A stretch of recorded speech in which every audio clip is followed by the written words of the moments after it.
Bienvenue à tous dans cette nouvelle vidéo. On va continuer de travailler sur notre projet numéro 3 qui n'a toujours pas de nom et on arrive à la fin quand même. Il va falloir que je lui en trouve un avant la fin de ce tuto quand même.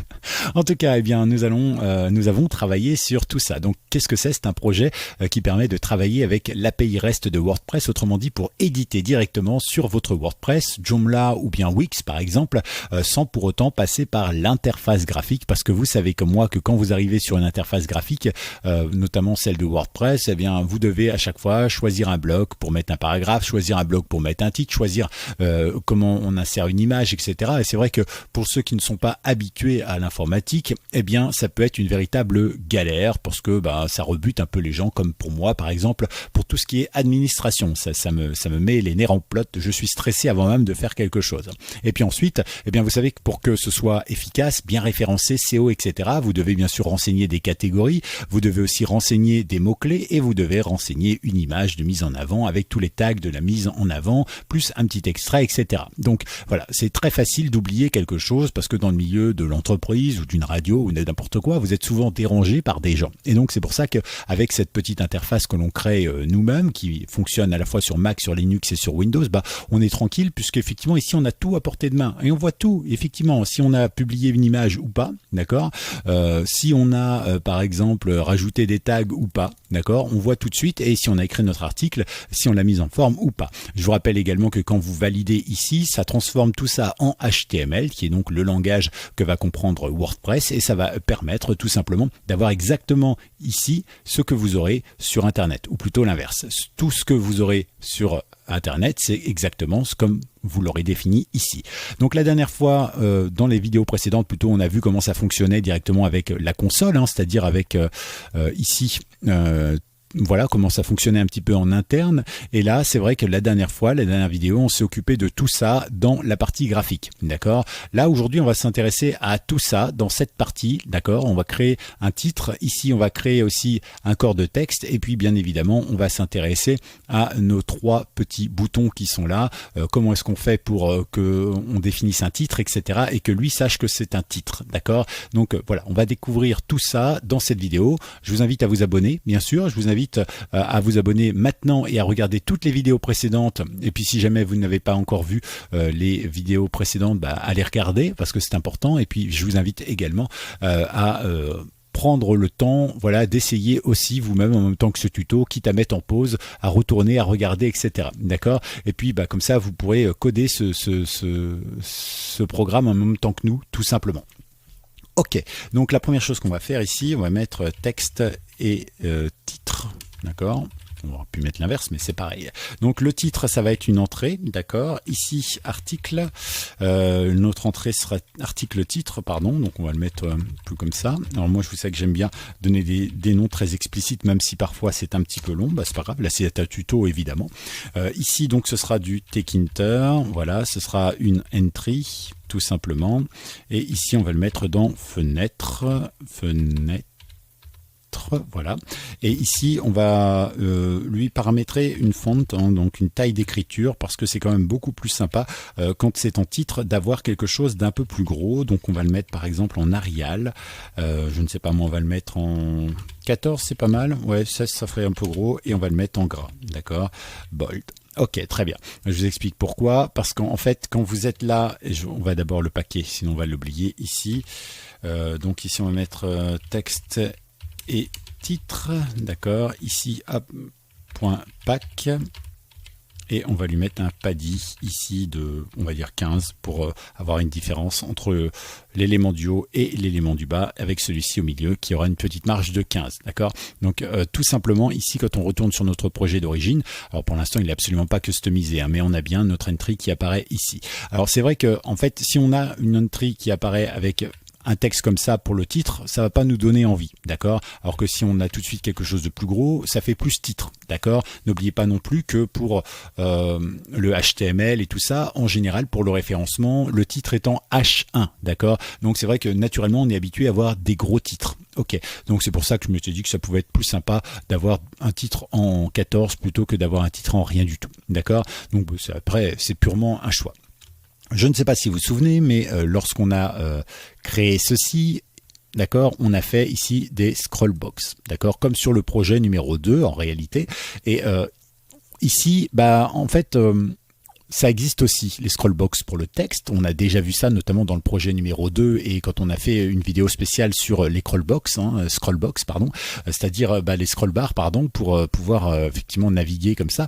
Sauf que là, on va pas s'embêter à le faire puisque dans TechHinter, il existe déjà un petit widget où la scrollbar est déjà inclus au texte, d'accord. Donc ici, on va pas faire entry techhinter.text, d'accord, parce que sinon il n'y a pas de scrollbar. Par contre, ici, on va rajouter un petit élément ici qui existe, qui s'appelle scrolled. Voilà, scrolled text, d'accord. Scrolled text va nous permettre d'avoir directement notre scrollbar associé et ça nous évitera, vous voyez, de faire trois lignes de code supplémentaires en une seule. Ce sera donc fait. Pas de souci, parfait. Donc ici on va l'appeler texte, nous notre zone de texte, ce sera plus simple évidemment. Vous pouvez l'appeler corps de l'article par exemple si vous avez envie de vous embêter un petit peu. Mais comme on va, je vous le dis par avance, énormément utiliser le mot de cette variable, en fait il faut que ce soit court. Je vous le dis tout de suite, on va en avoir besoin. Donc ici pardon, c'est pas techhinter, c'est en minuscule scrolled text, d'accord. Point avec un S majuscule, vous mettez scrolled et après texte avec un T majuscule ici. D'accord. Ici, après, ça fonctionne exactement comme le reste. C'est donc fenêtre. D'accord. Et ici, on va lui mettre des dimensions, d'accord, pour éviter qu'elle soit trop grande, trop large, etc. Donc, on va mettre en 8, par exemple. Pour l'instant, pour la démo, on affinera tout ça après dans la mise en forme finale, mais on va lui mettre quelque chose comme 32 lignes. C'est déjà pas mal d'écrire quelque chose de 32 lignes pour notre démo ici. Et en largeur, eh bien, on va lui mettre, je sais pas, 77. Ouais, c'est pas mal. Allez, 77, c'est parti. Ici, donc, je n'ai plus qu'à mettre mon texte ici, texte.pack. D'accord, je vais lui mettre également un paddy de 15. C'est parfait. Et donc maintenant, tout devrait bien fonctionner. Alors je ne sais pas si on voit bien ici. Voilà, on voit bien. Enfin, on voit bien. Façon de parler, c'est tout blanc. On va changer la couleur de fond. Donc vous voyez bien qu'effectivement, il n'y a pas de souci ici. On a bien notre scroll ici et on a bien ici notre scroll bar qui est là. D'ailleurs, si je descends comme ça, vous avez vu, hop, elle s'active. Ça veut bien dire qu'effectivement, il la prend en compte et c'est automatique. Voilà. Alors je vous avais un petit peu fait travailler la dernière fois en vous faisant coder vous-même les choses, mais vous voyez qu'il existe déjà des choses qui existent et qui nous permettent de gagner du temps sur TechHinter et sur Python. Maintenant que c'est fait, eh bien on va customiser un petit peu tout ça parce que en fait moi j'ai pas envie que ça ressemble à ça. J'aimerais bien que tout s'affiche sur la même et un peu en largeur, un petit peu comme dans le projet que je vous ai montré d'ailleurs. Donc on va essayer de faire ça, d'accord. Donc on va passer juste ça à droite ou plutôt on va passer ça à gauche, d'accord. Comme ça on va gagner du temps. Donc pour ça c'est très simple, vous connaissez le principe maintenant. On va créer une frame, voilà, frame article égale, donc du coup du techhinter.frame. Ici, on va le mettre dans fenêtre et pour l'instant, c'est tout ce qu'on va faire. Parfait. Ici, donc, ce sera dans frame article et ici, pareil. Frame article. Ici, je vais packer ma frame, donc frame article.pack. D'accord. Ici, je vais lui mettre un pad Y de, je ne sais pas moi, allez, soyons fous, 15. Voilà, soyons créatifs. Et ici, par contre, je vais lui mettre un pad X. D'accord. Le pad X, c'est pour les côtés, gauche et droite. D'accord. Et on va mettre 15 également pour éviter que ce soit collé au bord de ma fenêtre parce que moi, j'ai horreur de ça. Maintenant, il ne nous reste plus qu'à mettre notre fenêtre, enfin, notre élément directement. On va le mettre à gauche, j'ai dit, hop, à left, d'accord, on ferme ici, et il me manque un truc, tac, tac, tac, side, left, ici, tac, comme ça, et là, on n'est pas trop mal. Voyons le résultat. Et maintenant, on se retrouve effectivement avec ici tout à gauche et ici tout à droite. Alors, on va augmenter légèrement la taille de notre fenêtre. C'était dans fenêtre ici. On va passer par exemple à 900. Ici, je vais lui créer une petite variable qu'on va appeler BG et donc avec une couleur de fond. D'accord. Ça va nous permettre de mettre ça. Donc, on va l'appeler gray par exemple, je sais pas, 45. Vous savez que quand vous mettez une couleur et un chiffre derrière, en général, eh bien, vous avez une nuance de blanc, d'accord, qui arrive. Là, c'est-à-dire qu'on aura 65% de gris foncé, d'accord, de presque de noir et 45% de blanc. C'est comme ça. Et plus vous diminuez, plus ce sera sombre et plus vous augmentez, plus ce sera foncé. D'accord. d'accord? Bon, c'est une manière toute simple de faire les choses. Donc du coup ici, on va pouvoir récupérer ça et on va faire par exemple fenêtre.config. D'accord, et ici on va tout simplement en profiter pour mettre donc BG pour background color égale BG, voilà, et on va faire exactement la même chose ici dans notre frame. Donc on va faire BG égale BG, d'accord, comme ça ce sera beaucoup plus visible, je pense. À moins que j'ai fait une faute. Non, tout va bien. D'accord. Donc là, on est déjà sur quelque chose. Ouf, on voit les contours de nos widgets et c'est pas plus mal. Alors maintenant qu'on a ça, en fait, pour le titre là, on va pas faire grand chose. Ça, on a à peu près tout fait. Ici, maintenant, eh bien, on va peut-être changer la taille ici parce que c'est pas joli. Donc, on va aller dans texte ici. Je vais lui mettre par exemple un font égal. Alors, vous le mettez où vous voulez. Hein. Moi, c'est vrai que je le mets souvent au milieu comme ça et je vais mettre Arial, d'accord, puisque tout le reste est en Arial, voilà, hop, ici, et une petite virgule, et normalement, là, on n'est pas trop mal. Je fais une validation ici, je regarde comment il écrit, ouais, c'est pas plus mal, et ici, c'est pas plus mal. Ok, d'accord. Alors maintenant, qu'est-ce qu'on va pouvoir faire? Eh bien, on va créer un petit bouton qui va nous permettre de faire gras. D'accord, gras, puis après on fera titre et sous-titre, mais on fera que du copier-coller à partir de là, puisque ce sera finalement un peu la même procédure. Et alors là, on va voir des notions que vous n'avez jamais vues dans Tkinter et qui, j'admets, sont assez obscures.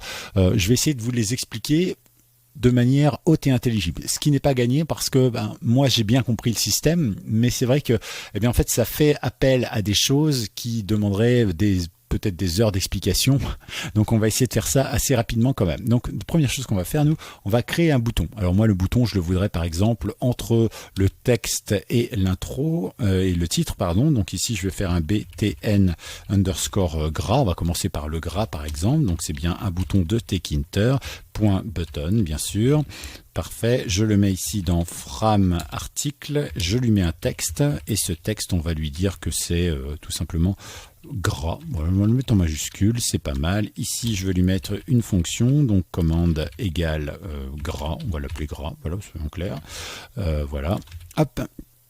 Et ça c'est pas mal. Alors maintenant on va paquer notre bouton ici, tac, on va mettre, on va plutôt le mettre ici du coup, btn gras.pack.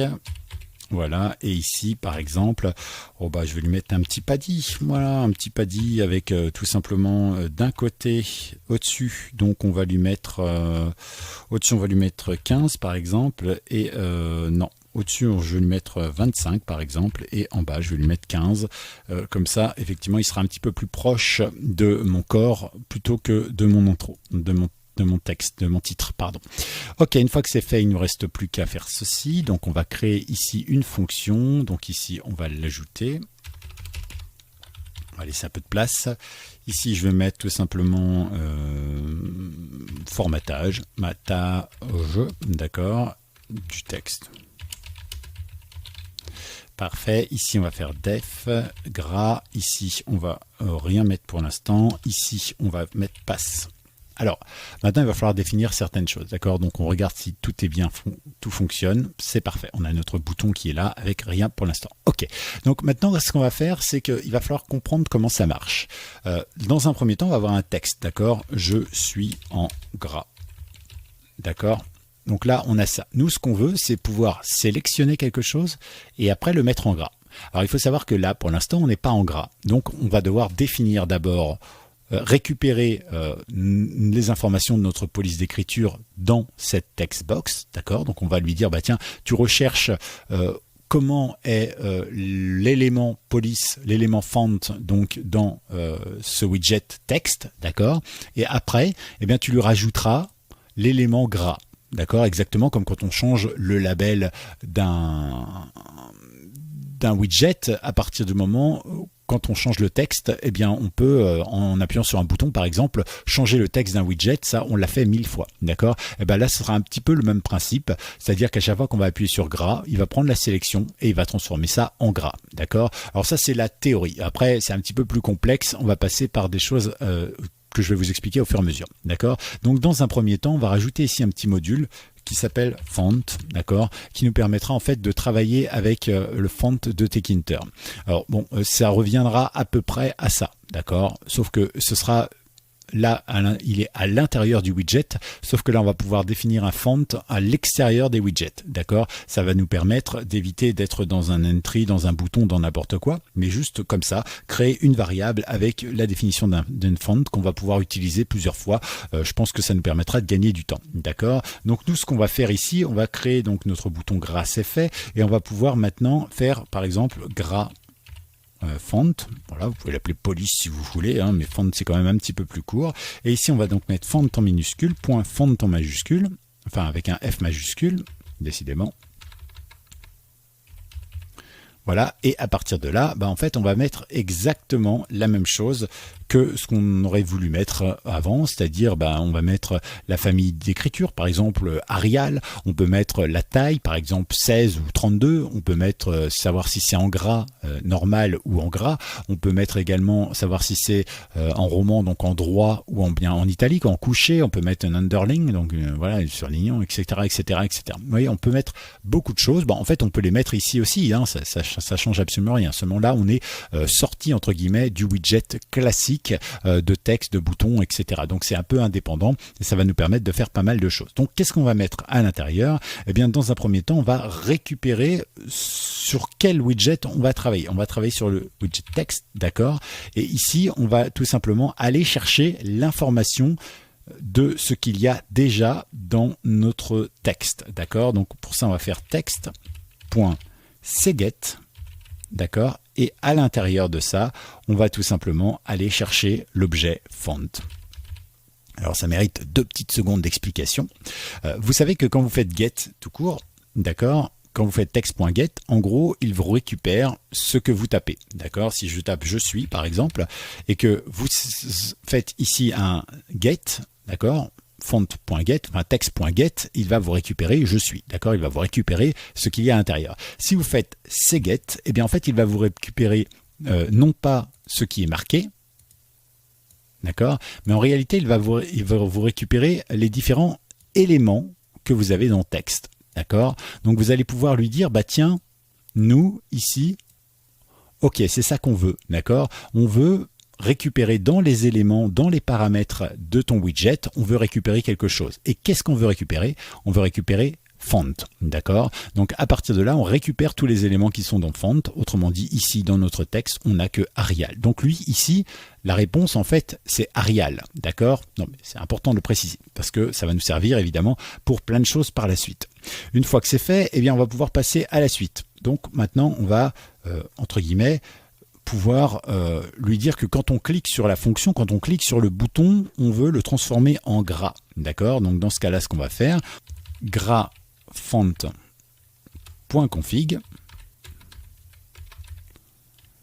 d'accord? Et ici, on va lui mettre ce qu'on veut à l'intérieur, décidément, hop, voilà. Et moi, je veux donc le mettre en gras, donc weight, comme ça, égal, et là, on va mettre bold, tout simplement. D'accord? C'est-à-dire que là, en fait, on reprend exactement comme quand on modifie, comme j'ai fait ici, par exemple. C'est-à-dire que sur une ligne, en fait, je reconfigure mon widget. D'accord? Donc, admettez que ça, ce soit un widget. Et on reconfigure. C'est-à-dire qu'on a Arial ici. Arial, je vais lui donner en plus bold. Je pourrais très bien lui donner une autre écriture. C'est-à-dire que il serait, par exemple, en Arial jusqu'à ce que j'appuie sur le bouton. Quand j'appuie sur le bouton, il pourrait être en Helvetica, par exemple, ou en script plus, enfin, ce que vous voulez. Voilà.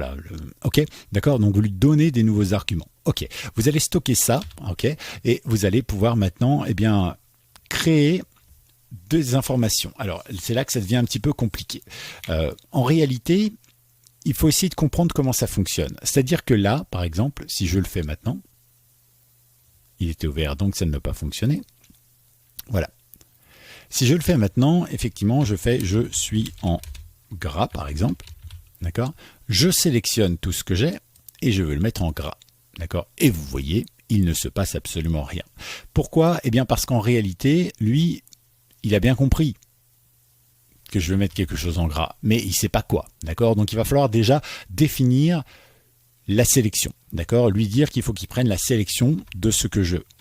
D'accord? Et il faut lui dire que sur chaque élément de cette sélection, sur chaque caractère, on va lui coller une petite étiquette qui va donner des informations. Alors évidemment, ici on s'en sert pour la mise en forme du texte, mais on pourra s'en servir également tout à l'heure, ou plutôt dans une autre vidéo, pour la transformation en HTML du texte. D'accord? Donc par exemple, nous on voudrait que chaque partie qui soit sélectionnée, lorsque j'appuie sur gras, il colle sur chacun des caractères une petite étiquette qui l'appellerait par exemple gras ou caractère gras. On peut choisir ce qu'on veut.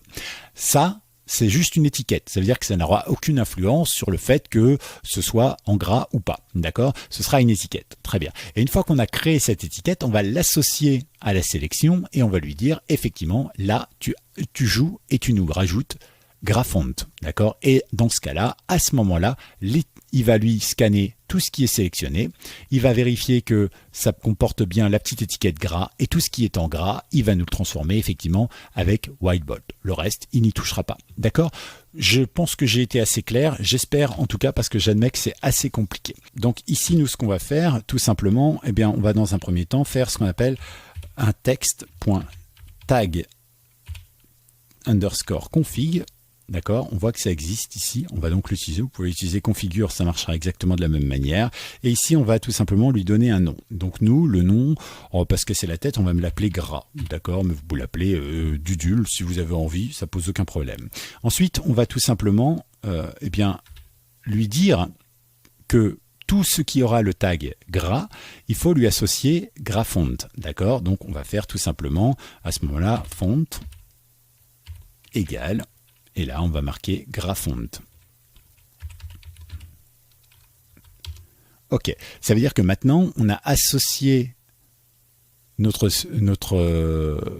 texte tag config gras à GraFont. C'est-à-dire que tout ce qui sera plus tard sélectionné en gras, d'accord, aura la petite étiquette gras. Et si elle a l'étiquette gras, eh bien, on va pouvoir lui appliquer le GraFont. Alors, techniquement, là, ça marche pas encore parce qu'il reste encore une étape, c'est le text add, d'accord? Mais avant, on va tout simplement, eh bien, sélectionner et voir où est notre sélection. On va définir donc un petit peu où on est la sélection. Pour ça, moi, je vais l'appeler current tag, d'accord? Mais vous pouvez l'appeler tag courant si vous voulez, mais voilà, je trouve que c'était pas forcément des plus parlants, donc on peut le laisser comme ça, mais sinon, vous mettez le nom que vous voulez, bien sûr, et vous mettez text.tag name, il ne me le propose pas là, .tag hop là, name, d'accord, avec un S, et ici, évidemment, on va pouvoir lui mettre cell, c'est un petit mot-clé, hein, cell first, d'accord, c'est le premier élément, le premier caractère de la sélection, d'accord, donc comme ça, bah, on sait où on en est, ok, à partir de là, eh bien, on va pouvoir maintenant ajouter, entre guillemets, le gras à notre cell first, et jusqu'au bout. D'accord, donc dans ce cas-là, c'est très simple. On va faire text tag add. Tiens, pourquoi c'est point, pardon.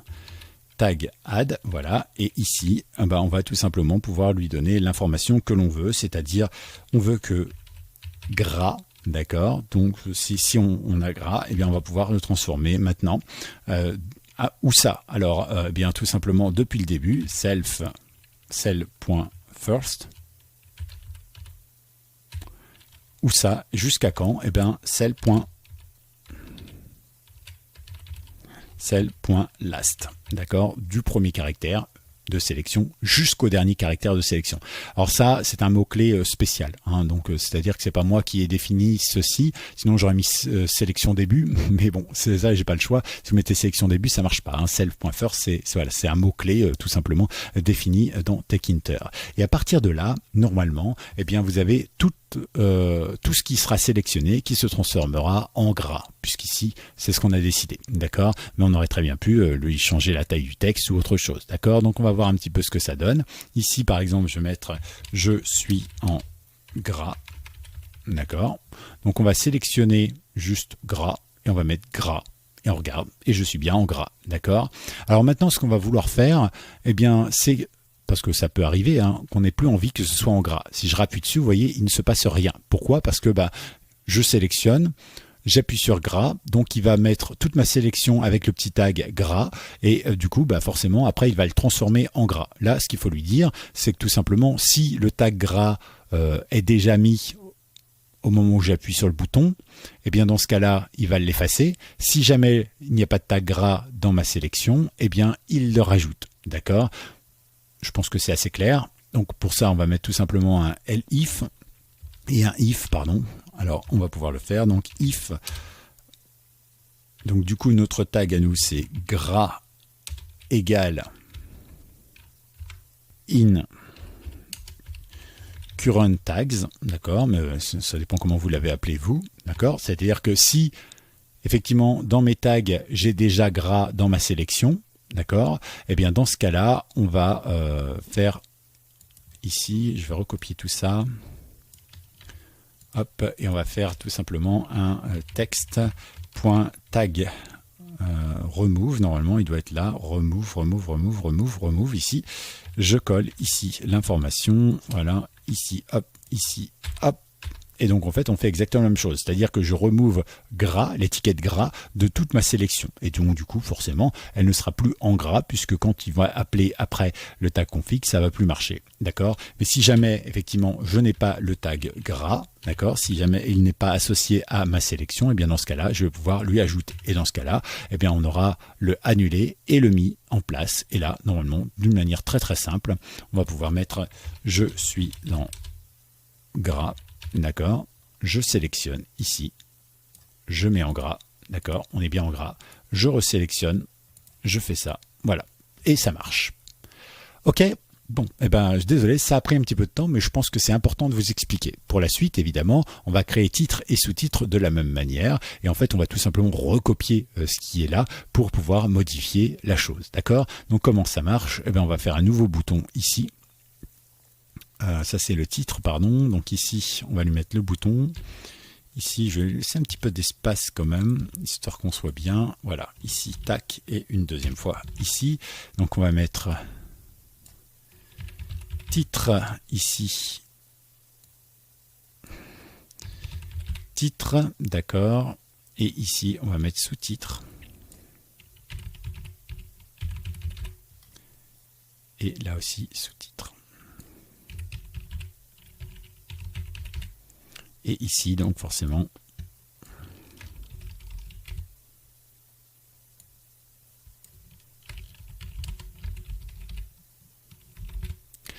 très bien, on va packer tout ça, hop, on ne va pas s'embêter comme ça, on va récupérer nos informations ici, clac, comme ça, bouton gras, ok, donc pour l'instant on va les mettre l'un derrière l'autre, hein, on verra bien comment ça marche, ici, hop, on va récupérer ça et on va récupérer ça.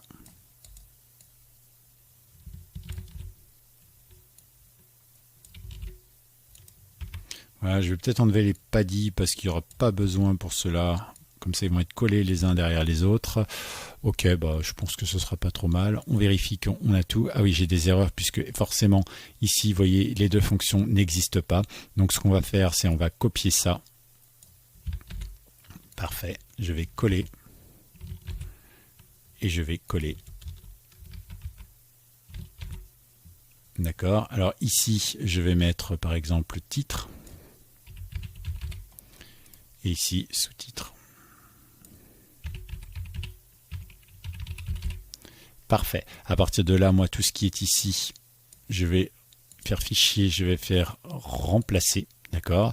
Je vais aller dans ma sélection, c'est-à-dire dans bien tout ça, il va chercher uniquement là-dedans. On va vérifier d'ailleurs. Et tout ce qui s'appelle gras, par exemple, je vais lui dire qu'en fait, tu me le remplaces par titre. D'accord.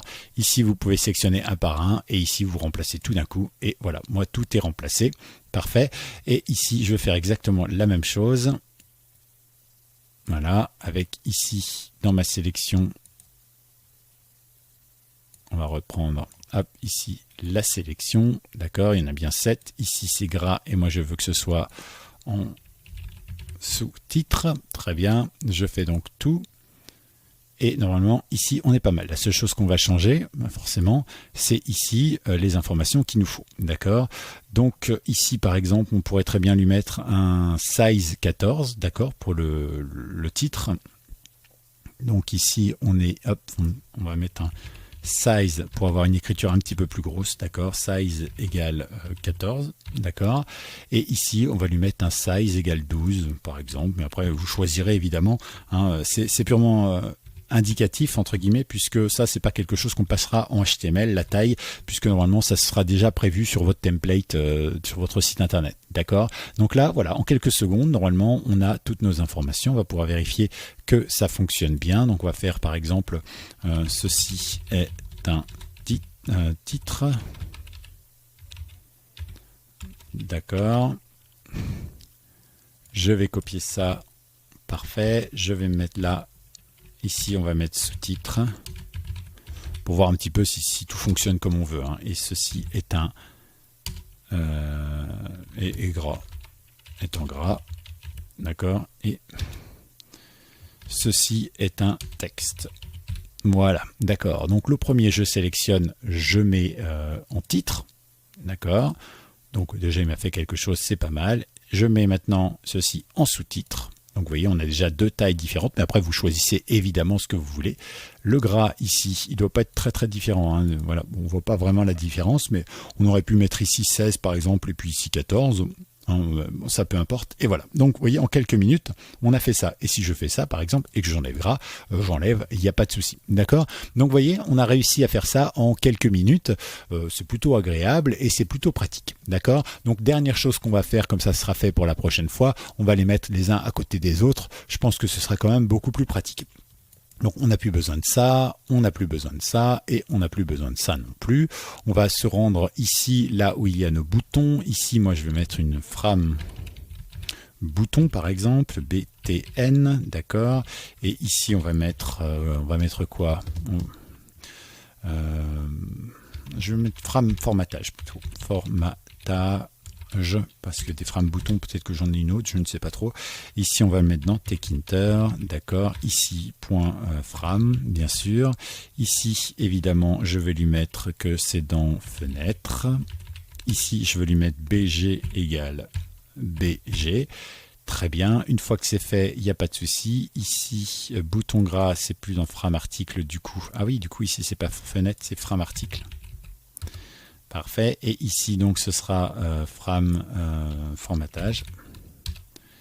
D'accord. Idem ici. Et enfin ici. Magnifique. Une fois que c'est fait, on n'a plus qu'à paramétrer ici ce qu'on veut. Donc mes boutons sont ici, donc on va laisser un petit peu de place ici. Du coup, pas d'Y, pas d'Y, on va peut-être laisser juste finalement. Ah oui, tiens, j'ai pas paqué ça. Donc on va faire un frame formatage, d'accord. Et c'est ici que je vais passer mon pas d'Y. Tac, ici, donc point pack. Voilà, de toute façon, il faudra le faire la prochaine fois, donc autant le faire bien cette fois-ci. Ici, par contre, je vais faire un side égale left. D'accord, donc on va la mettre sur la gauche. Ici, qu'est-ce qu'on va mettre? Peut-être pas d'X pour séparer, hein, puisqu'on va les mettre côte à côte. Pas d'X égale, on va mettre, je sais pas, 25 par exemple. Je vais copier ça ici. Là, et je vais copier ça là, et normalement ils devraient être les uns à côté des autres si j'ai pas fait d'erreur. Voilà, on a ça, 25 c'est peut-être beaucoup, on devrait peut-être mettre 15 tout simplement, ici 15 et 15, voilà, hop, on regarde et on a ce qu'il faut. Voilà, donc on a bien ici notre caractère, ici la possibilité de mettre certaines choses en gras ou bien en version titre ou sous-titre carrément. Hop, voilà, et donc tout fonctionne bien. La prochaine fois, on va tout simplement mettre en place le côté HTML de la chose, c'est-à-dire qu'on va transformer le fait que ce soit un titre, on va lui mettre donc un tag HTML en H2, si c'est un sous-titre, on lui mettra en H3 par exemple, et si jamais c'est du gras, on le mettra en B, hein, puisque c'est le langage HTML tout simplement. Et du coup, on aura quasiment fini, il ne restera plus qu'à nous occuper de l'image et puis de l'envoi de tout ça après, directement via notre connexion, notre fichier de connexion. C'est noté? Bon, eh ben écoutez, pensez à vous abonner pour ne rien manquer de la suite et à tout bientôt. Désolé pour ce tuto qui était un petit peu long, mais c'est important quand même. Et puis ça permet de mettre les choses en pratique tout de suite. Allez, à bientôt.